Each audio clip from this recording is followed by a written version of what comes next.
সুন্দর সুন্দর ভিডিও করতে, সুন্দর সুন্দর ভিডিও আপলোড দিতে, সুন্দর সুন্দর ভিডিও তোমাদের সাথে শেয়ার করতে আমার বড্ড ভালো লাগে। কিন্তু এবছরটা কি হয়েছে কে জানে, সেরকমভাবে তোমাদের সাথে আমি ভিডিও শেয়ার করতেই পারছি না। মানে ইচ্ছেই করছে না যে ভিডিওটা ক্যাপচার করি, তারপরে এডিট করি।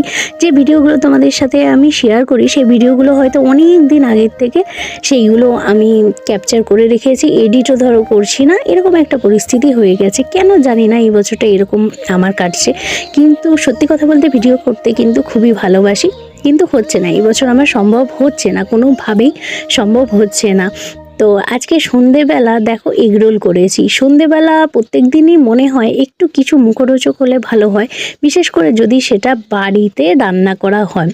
আসলে সকাল থেকে রান্নাবাড়ির এত চাপ থাকে, কাজকর্মের এত চাপ থাকে, তারপরে আমাদের দুপুরে খেতে খেতে কিন্তু প্রায় 5টা 5:30 বেজে যায়।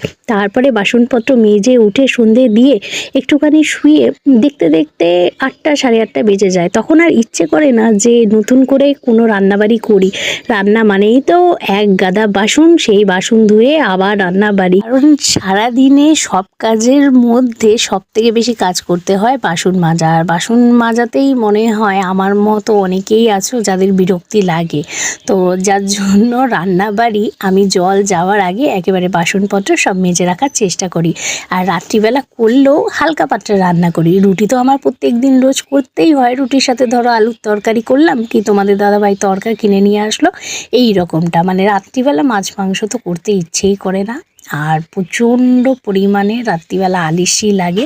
তো আজকে এই যে এগরোল করে নিয়েছি। আজকে আমি ছাড় পাইনি, আজকে তোমাদের দাদাভাই বলেছে এগরোল করো বাড়িতে। বাইরের থেকে প্রথমে বলছিল কিনে আনবে, তারপর বললো না আজকে বাড়িতে করো, কারণ শশা ছিল, সব কিছুই ছিল। তো ভাবলাম এগরোলই করি। চাউমিনটা তোমাদের দাদাভাই আবার খুব বেশি ভালোবাসে না। ছেলে আর আমি যদি বেরোই তোমাদের দাদাভাইয়ের সাথে, বেশিরভাগ খাবারটা কিন্তু আমাদের চাউমিনই খাওয়া হয়, এগরোলটা সেরকম একটা খাওয়া হয় না। তো আমরা খেতে থাকি আর তোমরা আমার চ্যানেলটাকে ততক্ষণে সাবস্ক্রাইব করে দিও।